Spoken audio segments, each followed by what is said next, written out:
Carter gets it over the top, quickly out towards Malthouse, cleverly timed the bounce, had a quick look. Moving down the half-forward line, looking for a lead at full forward from Cloak, over his head and drove it straight through.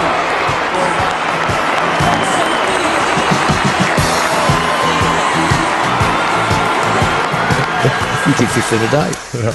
A younger-looking Mick Malthouse showing all those hacks at Collingwood how to kick goals. It's pretty simple, and you saw him there celebrating the 1980 flag with the Tigers. The kicking coach, hopefully, of the Pies, joins us in the studio. Welcome to you, Mick. You must have gone through a lot of footage to find that. And you'll be able to take it back to the troubled goal kickers and say, see, it's not just as I say, it's as I did. Yeah, what it should be is put someone in there leading at you and kick it over the head. Just a point of clarity, we're going to have Bucks on. We publicised him, but we're pleased to have the senior man. Is this all part and parcel of media strategy coming into a finals? In regard to? Well, I reckon the president has been pretty quiet. I reckon you've sort of pulled the reins in a little bit, and if you're going to have somebody speaking, he's better off getting it from the horse's mouth. No, not really. No, that's... who can stop Ed? I mean, Ed does what he wants to do, and he's been very good. No, we haven't sat down as a club, and I know the play group are very focused, and we always open up the rooms after a game, and I noticed today, I was walking through the gym today, and there was 6 or 7 players all going into the sprung floor, and I thought, well, where are you guys going? Oh, we're getting interviewed. And I thought, oh, it's fair enough, that's the way it is. No, I think if you start changing things too much, I think you open yourself up to just keep it as normal as you can. I've always been one to shun it a bit. You know, there's nothing unusual about me not being on TV. Mick, can there be games where a loss is more productive than a win? And I'm quoting last Saturday as an example. Well, look, people say that. You'd rather win every game, Michael. And if you have a downer and still win it, you can take out the pluses from it and you take out the negatives from it. I don't think... it'd be very disrespectful if I said that we took our foot off the accelerator. I would suspect that 20 points up, there was a self-preservation, and I don't think that's necessarily good, because winning form's good form, and I think you know, and it becomes a habit. Everything's a habit in life, and you don't want to be waiting self-protection. But you were a game and a half clear. You couldn't lose top spot. Early on, even though I heard Walshy, we interviewed Jeff Walsh before the game, and he said the mood seemed to be good, but it can't be as sharp as it would be if you had to win the game. Oh, the players said that. The players said that. But I half suspect that Hawthorn would have been in the same boat, because the night before they would have seen one position disappear, and for all intents and purposes, Sydney's got a pretty good record against Brisbane, regardless of where that's been played, and they went in with a pretty good side. So I think Hawthorn would be thinking, well, a win's good, but a loss is not going to change much. Speaking of records, you've got a couple that are pertinent to this week's game. You go past Kevin Sheedy in the most games coached. You're locked at the present time with Sheeds. You're well past a former coach of yours, and Tommy Hafey and Alan Jeans. And, well, I'm not sure if you're going to get to Jock McCall, but the challenge is certainly there. I guess with your contract situation, that becomes more complicated. But oldest premiership coaches, I'm not sure if you...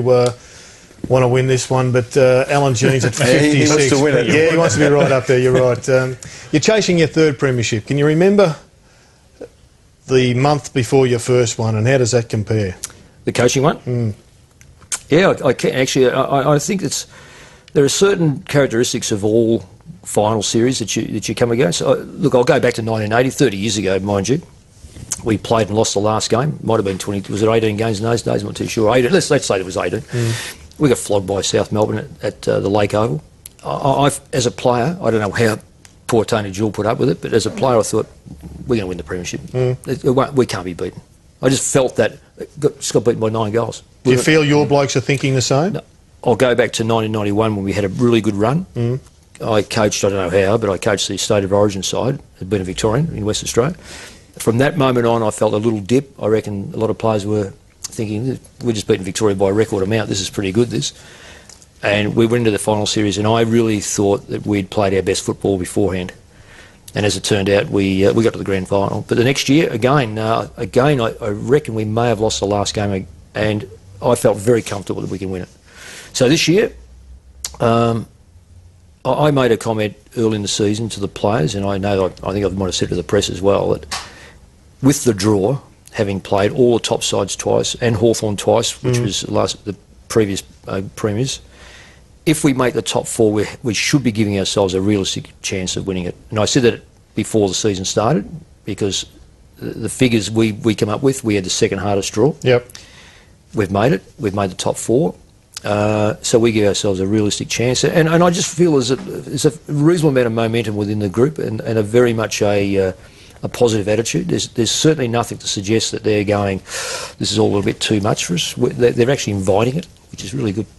In terms of your own team, forgetting the other teams, is the goal kicking your biggest worry going in, or the biggest thing you've got to work on going into the finals?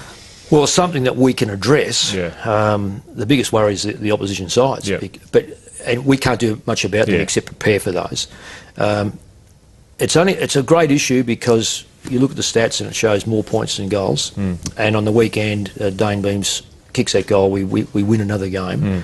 The previous week we kicked 6-16 and beat Adelaide, and we've beaten other sides with a lot more points. At some stage your luck runs out, and it ran out on the weekend. Whether we deserve to win or not, that kick wins us the game. But there are 8 other players had shots on goal from similar. So we've got to get over the top of that one. What can you do about it though? I mean, now it's not about. It's got to be about confidence now, doesn't it? Technique wise, Dane Beams is as good as anyone going around. Yeah. Who else is? I think Dale Thomas might have hit the post from 15-20 metres out. Well, that might have been the week before, but he's fairly reliable. Do you talk to them, Mick, when you see a package like that, and when they happen during a game? When you next see them at a break, what do you say to them? No, look, unless it's got to me, I might mention it, that this is a team thing. You are letting the team down. But I just feel as if sometimes you've got to be very careful because that's the very last thing to play. Players will make mistakes by not being in position, and you can really get hold of a player and say, this is where you should have been. He knows he should have been there. You should have kicked the goal. He knows he should have kicked the goal. He's trying to kick the goal. There are some, when they're out of structure, sometimes that is a tiredness overruling, look, it won't make any difference, this stoppage. Well, it does. So therefore you can really go to play that way. But with goal kicking, you can't, I find it very difficult to really bell the player about goal kicking because I think he's got to find his own confidence, and you don't want to destroy any confidence he's already got or he may be lacking. Okay, fact or fiction? The medical people at football clubs now tell the coaches, we don't want the blokes out there practising their kicking after the game because they've done enough training. After the game? After training. No, that's not quite right. Our fitness advisor is, I think, one of the best going around for a start off, our science director. I made mention of this, and it wasn't a random figure. I said we've had 5,000 more kicks this year at goal than we have the previous years. That's a fact. We've statistically categorised all the kicks we have at training on goal since probably October or November last year. And it's nearing, if not over, 5,000. It's a lot of kicks. Does it mean, though, that you're practising the wrong thing? And to me, that's the great frustration with technique. Somebody says this, somebody says that. It must be difficult for someone like a Travis Cloke who must have had 4 or 5 or 6 or 10 messages over the last 2 years. No, I think the messages are fairly clear and pretty precise in regard to Travis had a...